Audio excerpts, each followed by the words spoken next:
ინტერაქტივი იწყება პიკის საათის პირდაპირ ეთერში, რაც ნიშნავს იმას, რომ შეგიძლიათ თქვენც დაგვირეკოთ, შემოგვიერთდეთ, ჩაგვერთოთ საუბარში 240 91 92 ან 240 92 92. დილამშვიდობისა, ჩვენ ძალიან საინტერესო სტუმრები გვყავს.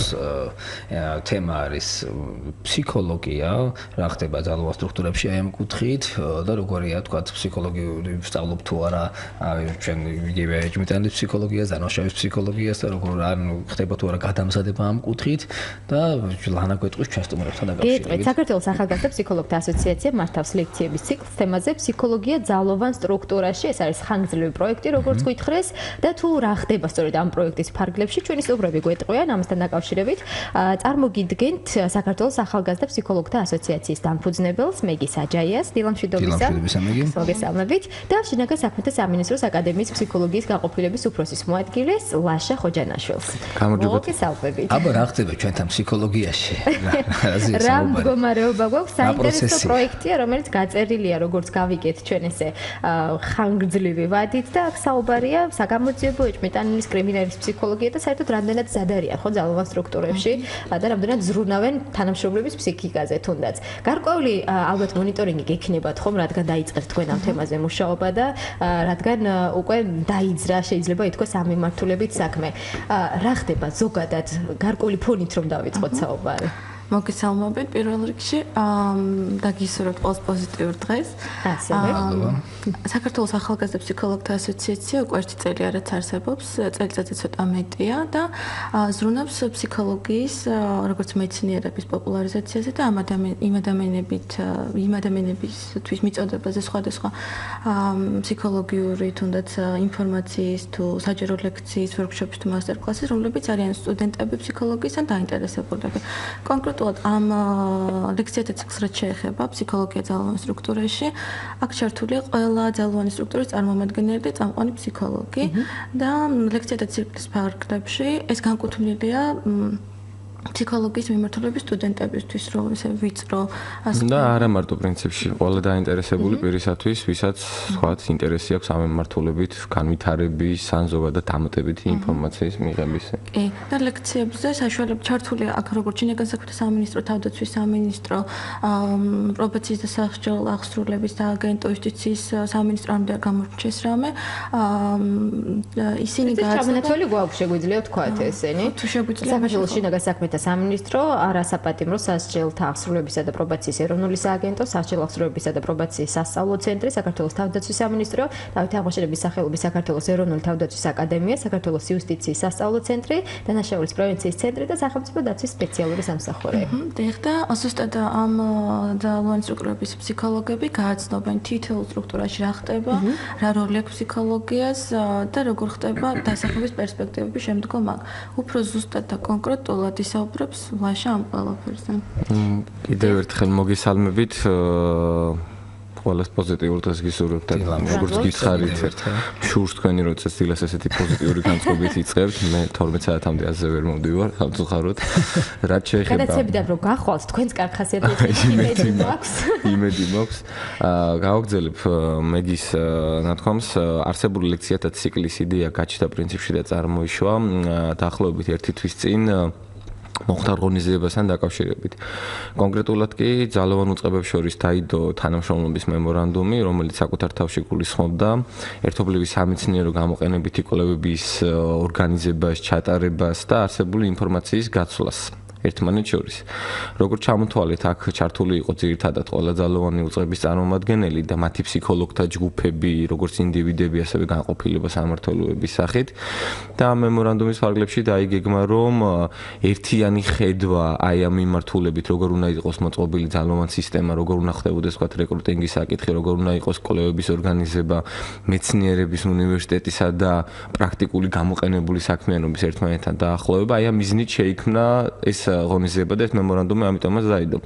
და შემდგომში ახალგაზრდა ფსიქოლოგთა ასოციაციასთან ერთად გაჩნდა იდეა, რომ ერთია რომ ეს ძალოვან უწყებებს ზოგადად ყოველთვის ეგეთი ტიპის პრობლემა აქვს, ყველა ქვეყანაში არიან დახურული სისტემები და გარეთ იშვიათად გამოდის ამბავი თუ რა ხდება შიგნით, რას აკეთებენ, როგორ აკეთებენ. უმეტეს შემთხვევაში ეს ობიექტური მიზეზებით არის განპირობებული, უმეტეს შემთხვევაში საკმაოდ სუბიექტური მიზეზებით და ლექციათა ციკლის მიზანი წარმოადგენდა რომ აი თქვა ფსიქოლოგები რომელსაც უნდათ ფსიქოლოგობა სიტყვაზე თქვა პირველ კურსელები მეორე მესამე მეოთხე ან თქვა საერთოდ არა ფსიქოლოგიდან უნდა ამ მიმართულებით გადამზადება დაახლოებითი წარმოდგენა შეექმნას რა ხდება ამ უწყებებში კონკრეტულად რას აკეთებენ როგორ აკეთებენ რა კვალიფიკაციის ხალხი აკეთებენ რა ჯგუფი აკეთებენ როგორ შეიძლება მათ მოხდეს სტაჟირება მუშაობის დაწყება და ასე შემდეგ იმიტომ რომ მიუხედავად 21 საუკუნის ეს თქვა მიღწევებისა საქართველოში ჯერ კიდევ მყარადაა სტერეოტიპები ფსიქოლოგების შესახებ და ხშირად შევხვდებით ისეთ კითხვებს რომ იქ რას უშვებით აზრებს კითხულობთ, მკურნალობთ თუ რას აკეთებს და ანუ ცოტა რომ დაახლოვდეს რეალობასთან წარმოდგენები საზოგადოების, აი ამასაც ეძღვნება კონკრეტულად ეს ლექციის კურსი. ლექციათა კურსი პრინციპში ციკლის სახეა, ანუ იგულისხმება რომ კვირაში ერთი ღია საჯარო ლექცია უნდა ჩატარდეს, სადაც კონკრეტული უწყების წარმომადგენელი ან წარმომადგენლები მოვლენ და გააცნობენ თავიანთი სამუშაო სპეციფიკას, თქვათ ელემენტარულად ერთი დღე იმ უწყებაში რითი იწყება და რითი ამთავრებენ.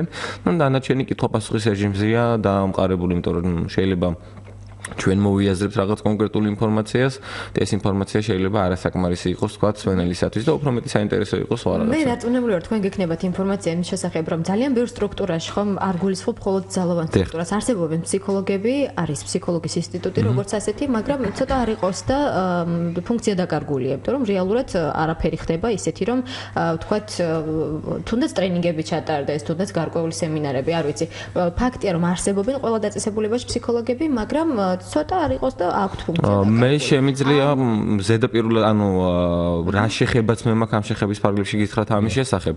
ნუ ჩემი ძირითადად სამუშაო გამოცდილება ძალოვან უწყებებს ესე ვთქვათ ეყრდნობა და აქ სადაც მე გვიწევდა მუშაობა ანუ აქტიურადაც იყვნენ ჩართულები და აქტიურადაც მუშაობდნენ. უბრალოდ აქ საკითხი არის რომ აი ზუსტად თავიდან ერთად დავიწყეთ რომ საზოგადოება ანუ ნაწილი რომელიც არ ჩართულია ამ საქმიანობის პროცესში ამის შესახებ ინფორმაციას ვერ ღებულობს და ყოველთვის ხდება კითხვის ნიშნები რომ აი არიან მაგრამ რას აკეთებენ.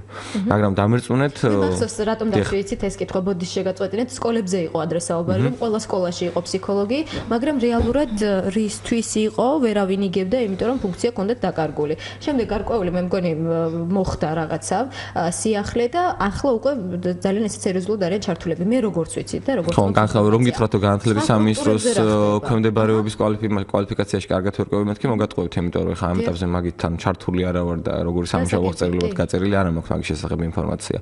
ძალოვან უწყებებში რაც ხდება, მემორანდუმის იდეა ზუსტად იქიდან გაჩნდა, რომ სადღაც რომ დავთვალეთ აი ამ 4 ძირითად სამინისტროში და დაახლოებით 16 ქვეუწყებაშია გადანაწილებული ფსიქოლოგები, სადღაც 100 ფსიქოლოგამდე მაინც მუშაობს.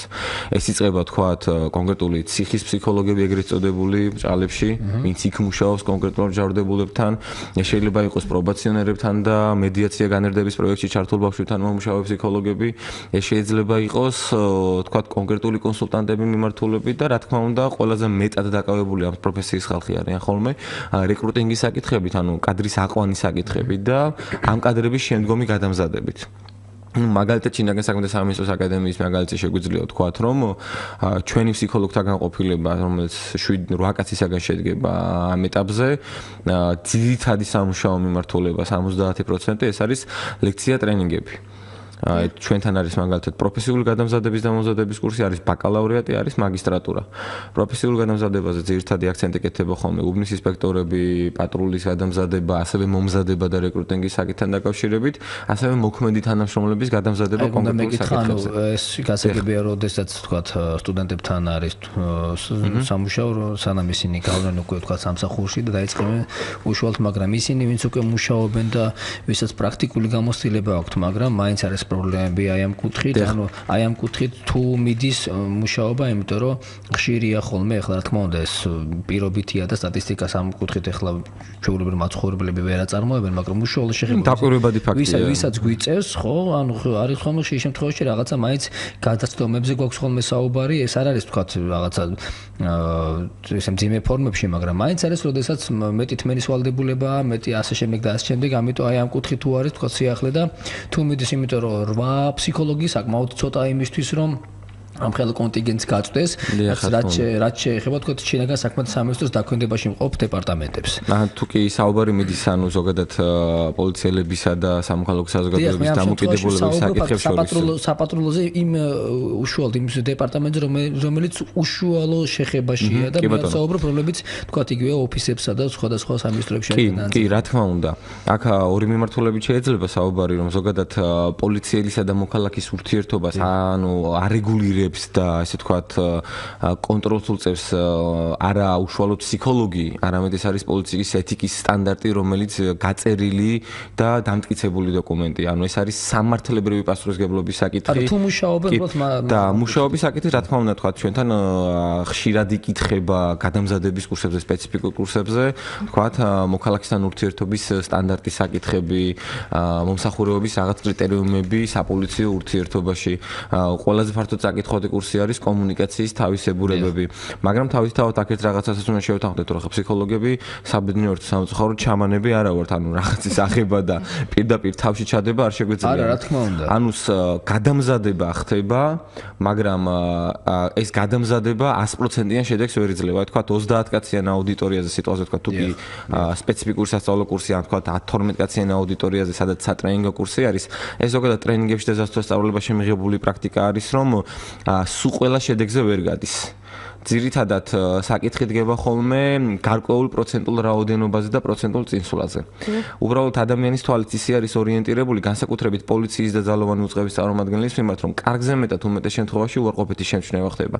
აი ყველაზე უხეში მაგალითი, აი დაკვირვებადი სამოქალაქო მაგალითი რომ ავიღოთ, ну თუ გინდა საკუთარი გამოცდილებიდან შემიძლია ვილაპარაკო, აი ჭალებში 9 პატრულის თანამშრომელი რომ კარგად მომესალმოს, გამიღიმოს, დამელაპარაკოს და ერთმა რაღაც კატასტროფა გამიკეთოს და ასე თქვა მითხრას, ის მახსოვდება და მეგობრებში, ახლობლებში ძირითადად ზუსტად ამ ინფორმაციის გავრცელებას ვიწყებს.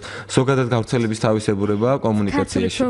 არა მარტო ქართულში, ეს სოფლიოში ეგრე არის. ანდაზა გვაქვს ძალიან კარგი, ადამიანს ორი ხურჯინი აქვსო, უკან კარგ ამბებს აგდებს და წინ ცუდებსო. ანუ ესეა ფსიქოლოგია ესე. არა, მე უბრალოდ შეხება რადგანაც ჩვენ ყველას გვაქვს, მე არ ვარ ამ კუთხით რომ მაინც და მაინც ნეგატიური დანახვა მინდა, იმიტომ რომ ხშირ შემთხვევაში მაქვს ხოლმე და პირიქით Facebook-ზე დამიწერია რომ რაღაცა კარგი რომ მომხდარა ამ კუთხით, ანუ ძალიან კარგი პოზიცია. ანუ იმიტომ რომ არის რაღაცა პოზიტიური არის და ვიღაცისთვის მისაბაძი უნდა გახდეს, იმიტომ რომ კარგი საქციელდა. თუმცა ყოფილა შემთხვევები და სამწუხაროდ არის შემთხვევები, როდესაც ამას ჩვენ ვერ ვაკონტროლებთ და ვერც თქვენ ვერ გააკონტროლებთ, ეს ინდივიდუალურია. ხშირ შემთხვევაში არის ხოლმე, როდესაც არა მხოლოდ ძალოვან სტრუქტურებში ეს ყველას პრობლემა, პირადი პრობლემები დატვირთულები ვართ რაღაც სამსახურში, როდესაც ამის ჩახსნა არ შეგვიძლია და ჩვენ პროფესიულ სამსახურში იგივე პრობლემებით მოძრაობდე შესაბამისად, ანუ ეს აისახება ჩვენს მე თან განსაკუთრებით თუ საკომუნიკაციო მომსახურებას ვწევ თან სამსახურში ვართ, მაშინ ძალიან ჭირს ხოლმე. რაც შეეხება თვითონ უკვე დავანებოთ აი პატრულს და უშუალოდ რადგანაც აქ არის ანუ შევკითხო დამნაშავის თქვათ რა მდგომარეობა ამ კუთხით იგივე ეს თუ შეეხება იმ პოლიციელებს რომლებიც უშუალოდ დაკითხვას აწარმოებენ და ეს ძალიან საინტერესოა იმიტომ რომ ანუ ეს რა კუთხით ხდება ახლა მე არ ვიცი ამ საათამდე შეგვიძლია ამას საუბარი თქვათ რა დეტალებზე შეგვიძლია საუბარი ანუ საგამოძიებო მიმართულებით საუბარი რა ხდება და როგორ ხდება ну ღიად შეიძლება ამის ლიტერატურაც თემატურების და შინაარსობრივი მხარის პრინციპში აკადემიის გვერდზე დევს და ამას არავინ არ აპრობლემებს თვითონ დაკითხვისთან მიმართებით დაკითხვის ფსიქოლოგია როგორც ესეთი ჭალებში ეს აკადემიაში წლების განმავლობაში იკითხებოდა ხოლმე კონკრეტული მეთოდოლოგიები სადღაც 2 წელი არის ცოტა მეტი გაიზარდა თვითონ იმ კურსის მოცულობა და თქვათ გამოყენებითი იურიდიული ფსიქოლოგიის სახით იკითხება 34 საათია თუ არ ვცდები ეს არის ძირითადად ოღონ ვისაც ექვემდებარება გამოძიების საკითხები ანუ უბნის ინსპექტორებისა და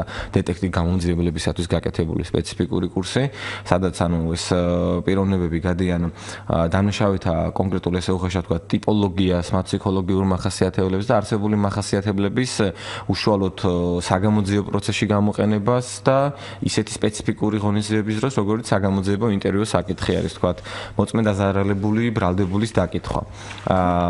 წინამორბედი ცვლილებით დაკითხვა შეიცვალა გამოკითხვით, ანუ ნებაყოფლობითობაზე გაისვა საკითხი, ამან გამოიწვია დამატებითი მასალების და თქვა ფსიქოლოგიური ტექნოლოგიების ახსნის საჭიროება. აქედან გამომდინარე, ცალ-ცალკე იკითხება ჩვენთან ბრალდებულის დაკითხვის და სავარაუდო ბრალდებულის დაკითხვის რამოდენიმე კონკრეტული ტაქტიკა, ცალ-ცალკე ტრენინგის სახით და ასევე ძირითად საბაზისო კურსში ჩაშენებული არის. ანუ შეიძლება თუ კი ახალი თანამშრომელი მოდის ჩვენთან ძირითადად 6-8 თვიანი კურსები არის. იქ ცალკე იკითხება და თუ კი თქვათ დეპარტამენტი დაუკვეთავს ერთკვირიან, ორკვირიან ტრენინგებს, ცალკე ზემოდან ვატარებთ ამ საკითხთან მიმართებით. გასაგებია. მე გის დავუბრუნდეთ ისევ, მე გი გარკვეული პროგრამა გაწერილი იქნება დარწმუნებული ვარ თუ რას აპირებთ, რა მიმართულებით, თუ შეიძლება ჩვენც ვისაუბროთ პირდაპირ ეთერში, ну კონკრეტულად შეიძლება არ გამოვიდეს, მაგრამ რა პროგრამაა, რასაც გაივლიან ეს თანამშრომლები? ესე იგი დავიწყებთ შინაგან საქმეთა სამინისტროს აკადემიით. პირველი ლექცია გვექნება ხუთშაბათში საათზე. დაინტერესებული პირებს ამ კურსზე. დასწრება თავისუფალია, როგორც მიხვდით. სავალდებულო არ არის, რა თქმა უნდა. არა, სავალდებულო არ არის. ვისაც დაინტერესებს უბრალოდ და ფსიქოლოგებს აინტერესებს. პირველ რიგში, ესე იგი ვიწყებთ იმით, რომ კონკრეტულ სტრუქტურებში რა ხდება, როგორ მუშაობენ იქ ფსიქოლოგები, მათი სამუშაო აღწერილობა, პერსპექტივა თვითონ სტუდენტებისთვის როგორ ხედავენ იქ თავიანთი დასაქმების შემდგომ თავიანთ დასაქმებას და იქნება ანუ პირველი ვიწყებთ აკადემიით და შემდგომ იქნება სულ ყველა სტრუქტურა. ეს იქნება საჯარო ლექციების კურსი და როგორც უკვე შემახსენა ინტერაქციული შემდგომ კითხვა-პასუხზე დამყარებული. ამის შემდეგ უკვე გეგმოთ რომ თუ ეს ყველაფერი წარმატებით დასრულდება, იქნება ინტერესი, მეორე ეტაპი იქნება ის რომ უკვე უშუალოდ მიზნობრივ აუდიტორიასთან გაკეთდეს სპეციალური გადამზადების კურსები, ვორქშოპები და უფრო დაწვრილებით უკვე გადამზადდნენ ამ თუ იმ სტრუქტურისთვის სტუდენტები და ფსიქოლოგები. იმიტომ რომ წარმოუდგენია მიუხედავად იმისა, რომ ვითომ და ვიწრო სფერო ვარ ფსიქოლოგები და თქვა ფსიქოლოგიის ფაკულტეტი, მაინც ზედაპირული წარმოუდგენა არის ხოლმე სამუშაო აღწერილობების შესახებ, იმიტომ რომ პირდაპირ არავინ არც არ გეუბნება, რომ ესეთი რაღაცას აკეთებენ იქ და თქვა სტაჟირებაზე შეიძლება რაღაც ეს შოკი მიიღოს, რომ რაღაც სხვა წარმოედგენ სიტუაციას ჩვენთან არის ხოლმე ეგეთი მაგალითები, რომ მოდიან აკადემიაში და აი გონიათ რომ იქ დამნაშავეს ნახავენ და იქ პროფაილინგს და გიდეონი იქნება და კრიმინალ მაინდ და რაღაც ეგეთები და რეალობაში ეჭეხებიან იმას, რომ ეს არის ჩვეულებრივი უმაღლესი სასწავლო დაწესებულება, სადაც არის ლექციები, სემინარები, კვიზების გასწორება, შუალედურები და მუდმივი ესეთი აქტიური სამუშაო ციკლი. რა თქმა უნდა, გვიწევს ისეთ მიმართულებებზე შეხება, მაგრამ ეს ანუ დიდი ნაწილი ჩვენთვის მაგალითად მაინც უფრო სასწავლო აქტივობა არის. სხვა უწყების წარმომადგენლებს შეიძლება სხვა ტიპის სპეციფიკა ქონდეს. თქვა თავდაცვის სამინისტროს კონკრეტულად რას აკეთებენ ამ თავდაცვის სამინისტროში ფსიქოლოგთა კონცენტრაცია ყველაზე უფრო ესე ვთქვათ მჭიდროდ არის წარმომადგენელი დეპარტამენტის სახით არსებობს ფსიქოლოგთა ჯგუფი და შესაბამისად მათი სამუშაო აღწერილობა კიდევ უფრო სპეციფიკური არის. ჩვენთან საქართველოში ხას ამას უსვამთ, რომ თვითონ იდეა ამ თანამშრომლობისა და ლექციებისა ზუსტად იქიდან წარმოვიდა, რომ აი ესე ძალიან დიდი დასაქმების სექტორი ვართ რეალურად ბაზარზე. მაგრამ კადრის არჩევა უწყებაში წასაყვანა და სამუშაოს დასაწყებად ჭირს. იმიტომ რომ წარმოდგენა არა აქვს თავიდანვე თქვათ სტუდენტს რა საგნების კონცენტრაციაზე უნდა გაამახვილოს ყურადღება, რომელიც შეიძლება მე უშუალოდ ამ სახელმსახურში გამოადგეს. ყველაზე უხეში მაგალითად რო ავიღოთ, აი ყველაზე კარგი შედეგი იქნება მინიმალური შედეგი მაინც ამ ლექციების შემდეგ, თქვათ შინაგან საქმეთა სამინისტროს აკადემიის შემდეგ, რომ მიხვდეს რომ ეს არის ძირითადად პედაგოგიკის ნაწილი დატვირთული, განათლების ფსიქოლოგიის ნაწილი დატვირთული და თქვათ თუ კი პირველ კურსელია, მეორე კურსელია და უნდა აკადემიაში სამომავლოდ გააგრძელოს მუშაობა, კონცენტრაცია საგნების აიღოს ისე რომ იქ გამოადგეს. ამ პირიქით თქვათ არის უწყებები, სადაც კონკრეტული ფსიქოკონსულტირება და დიაგნოსტირების კუთხის მიდის მუშაობა და განვითარდეს და იმ საგნების კვალიფიკაცია დააგროვოს, რომელიც იმ კონკრეტულ უწყებაში გამოადგება. იმიტომ რომ მე ჩემი ბაკალავრიატიდან შემიძლია თქვათ, ჩემი პირადი გამოცდილებიდან, რომ როდესაც ბაკალავრიატი დავამთავრე, ну არ ვიცოდი სად რა იყო, როგორ იყო, რა უნდა მესწავლა, რატომ უნდა მესწავლა და ანუ დინებას მიყოლილი ვიყავი ძირითადად.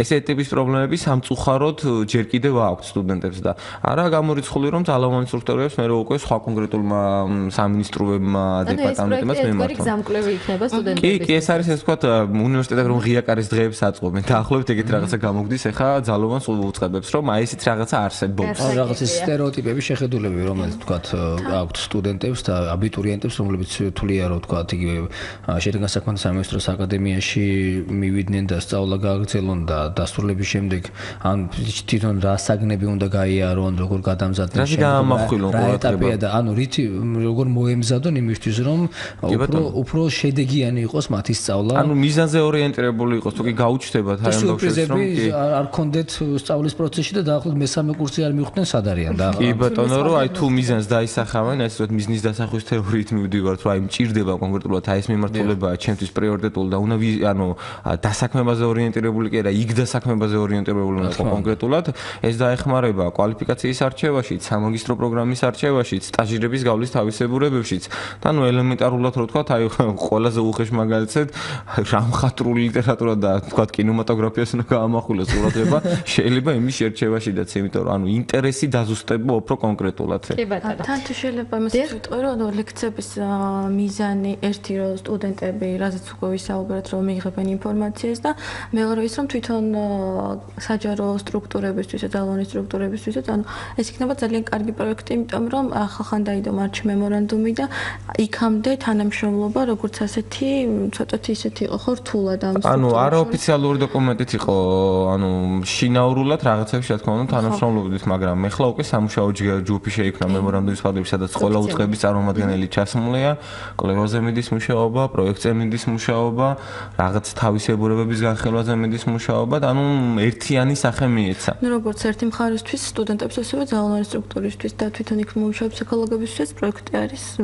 ჩვენთვის ძალიან მნიშვნელოვანია სამეცნიერო წრეებთან ურთიერთობა მაგალითად და მაგას ამახვილებთ ყურადღებას და მე მგონი ბოლოსკენ მივდივართ მაინტერესებს თქვათ იგივე რაღაც ვორქშოპები ვახსენეთ იგივე თქვათ იგივე გადამზადებები ანუ პროცესის დროს თვითონ უკვე ლექციების პროცესის დროს და თუ გადავეთ მე უკვე ვორქშოპებზე და უკვე სემინარებზე ანუ ჩვენ გასაგებია რომ გავცემთ რაღაცა ფსიქოლოგები გაცემენ რაღაცა თავის ცოდნას უზიარებენ მაგრამ აი მათგან რაღაცა შედეგის მიღების მხრივ ანუ რამდენად გაიგეს ან რამდენად ანუ გაერკვევნენ იმაში რა ანუ როგორი შედეგი მივიღეთ იმიტომ რომ ერთია რომ ჩვენ რაღაცაზე ვესაუბროთ მათ და მეორეა რომ თქვათ რამდენად მათთვის გასაგები იყო ეს და რამდენად მე პრაქტიკაში გადაიტანენ თუ არა უკვე სხვა თემა, მაგრამ უშუალოდ აი პროცესის დროს რამდენად გვაქვს თქვათ სადისკუსიოდ გასაგები ზეგან იყო საუბარი კითხვა-პასუხზე, მაგრამ უფრო კონკრეტულად რო ვისაუბროთ, გვაქვს რამე რაღაცა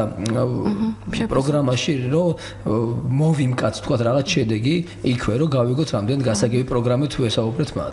ჩვენ როცა ვსაუბრობთ ვორქშოპებზე და ტრენინგებზე, რომელიც ძირითადად არის ხოლმე უფრო მოკლევადიანი, ვიდრე საგამომცემლო პროგრამა და მის შეფასების მოზილაში გამოხდებს ყურადღებას, ჩვენ გვიდეს ხოლმე რა თქმა უნდა მონიტორინგით და შეფასების კრიტერიუმებით, თუნდაც ფიდბექები, რომელსაც უკვე ტრენინგის შემდგომ ავსებენ მონაწილეები, თუნდაც სხვადასხვა ტიპის დავალებები, რომელიც ამოწმებს კი პრაქტიკული დავალებები, რომელიც ამოწმებს როგორ მივიდა მსმენელამდე ის თეორია და რამდენად მივიდა საერთოდ კი და სხვათა შორის ზაფხულში ქობულეთში ვიყავით და მასწავლებლები დავატრენინგეთ და უკვე შემდგომ ნუ იქვეც ფიდბექი გავაკეთეთ რა თქმა უნდა და ნახეთ როგორ გაიგეს რა გაიგეს და რამდენად მისაღები იყო მოთვის ყველაფერი მაგრამ შემდგომ რომ მოგვიწია ჩასვლა უბრალოდ ისე სრულიად სხვა პროექტზე აღმოჩნდა რომ იმ ტექნიკებს რომელიც ჩვენ შევასწავლეთ ტრენინგზე უკვე იყენებდნენ და ძალიან კარგი შემთხვევაში რაღაცა სტანდარტი არსებობს რომელიც სტანდარტის კონკრეტულ საზოგადოებაზე ან კონკრეტულ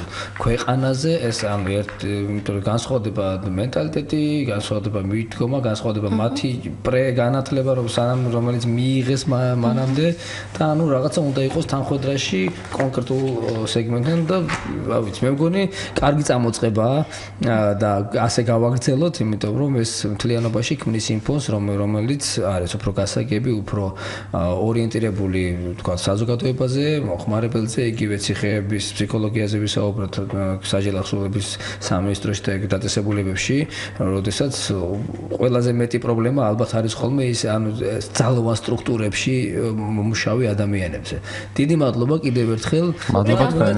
ყველა მხარეს წარმატება მინდა გისურვოთ ამ საქმიანობას, საკმაოდ რთული საქმიანობა არ არის მარტივი, იმიტომ რომ პრინციპში ეს ახალი ხილად ითვლება ჯერჯერობით და ვნახოთ ერთი რა გამოგვია. ჩვენ კიდე მოგვიწევს რამდენიმე შევხედა რომ შევაფასოთ ხოლმე. მე გეტყვით ჩვენ სტუმრებს პიკისათი მასპინძლობდა მეგი საჯაია საქართველოს ახალგაზრდა ფსიქოლოგთა ასოციაციის დამფუძნებელს და ლაშა ხოჯანაშვილს შინაგან საქმეთა სამინისტროს აკადემიის ფსიქოლოგიის განყოფილების უფროსის მოადგილეს. გისურვებთ წარმატებებს. მადლობა თქვენს. და გისურვებთ ძალიან ბევრ დაინტერესებულ ადამიანს, რომელიც ჩაერთვება თქვენს პროექტში. გემშვიდობებით.